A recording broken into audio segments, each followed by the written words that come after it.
Shalom Bapak dan Ibu terkasih. Hari ini Sabtu 3 Juli 2021.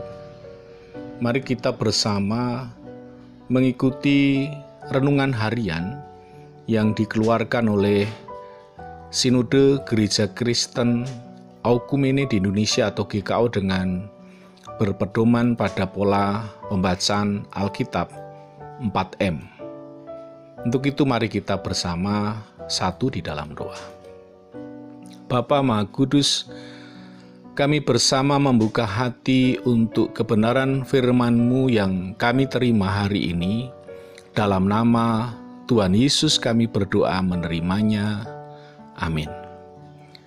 Bapak Ibu terkasih, untuk merenungkan firman ini, saya bersama istri yaitu Ibu Yuni, yang secara bergantian mengajak setiap kita untuk menerima, merenungkan, melakukan, dan membagikan firman Tuhan dari Ratapan pasal ketiga ayat 26 dengan judul Pertolongan Tuhan. Ratapan 3 ayat 6. Adalah baik menanti dengan diam pertolongan Tuhan. Dari bacaan tadi, kita mau mempelajari atau menggali bagian Alkitab ini dengan menggunakan pertanyaan berikut ini. Yang pertama, apa yang harus kita lakukan menanti pertolongan Tuhan? Pada masa menghadapi persoalan, pada masa pembentukan Tuhan, pada masa kita menyadari akan pelanggaran dosa di hadapan Allah, maka kita menanti pertolongan Tuhan dengan kerendahan hati dan penyesalan. Karena kebesaran seseorang ketika dapat berdiam diri dengan menemukan akar persoalan yang ada dalam diri sendiri. Lalu, mengapa orang percaya ada yang memilih menyalahkan keadaan, menyalahkan orang lain, atau menyalahkan Tuhan? Pertama, bisa jadi ia tidak memiliki kerendahan hati untuk menyadari pelanggaran dosanya di hadapan Allah.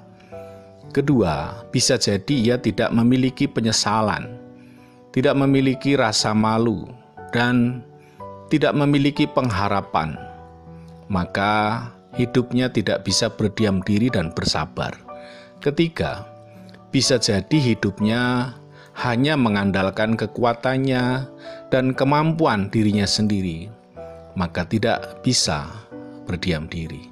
Untuk itu mari kita masuk ke pertanyaan yang kedua, yaitu apa maksudnya kita menanti dengan sikap berdiam diri? Berdiam diri dengan berharap hanya kepada Tuhan, menerima keadaan dengan setia kepada Tuhan, dan berdiam diri dengan tidak melakukan lagi yang melanggar ketetapan Tuhan. Contohnya, hidup berdiam diri menyesali dosa, bertobat kembali pada jalan Tuhan, tetap semangat, taat, jujur, setia, dan pantang menyerah dalam setiap pergumulan dan persoalan hidup.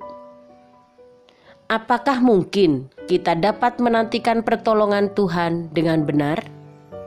Ya, dimungkinkan jika kita tidak percaya kemampuan diri sendiri, melainkan percaya kemampuan Tuhan yang pasti memberi pertolongan tepat waktunya Tuhan dengan kita punya langkah iman. Dimungkinkan jika kita percaya kasih Allah besar dan tidak berkesudahan. Dimungkinkan ketika kita percaya bahwa Tuhan tidak pernah menolak umat-Nya. Ketika percaya Tuhan yang memberi pengharapan kepastian.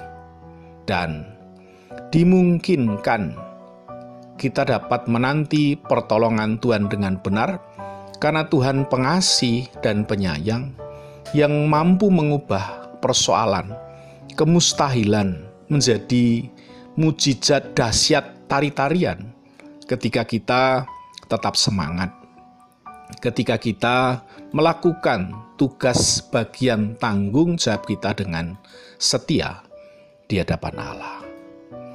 Untuk itu, berdasarkan firman Tuhan dan uraian pengajaran ini, apa yang menjadi komitmen kita?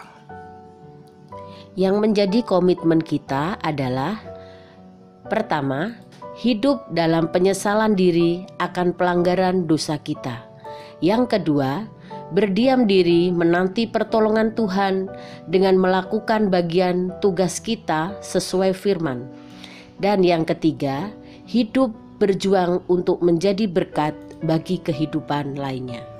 Amin, puji nama Tuhan. Untuk itu mari kita lakukan komitmen kita. Mari kita memohon pimpinan dan kekuatan Roh Kudus dalam mewujudkannya. Bapak Ibu, mari kita tutup saat teduh kita dengan bersama kita berdoa. Ya Allah Bapa di surga, kami doakan firman-Mu yang telah kami dengar jadi dalam kehidupan kami.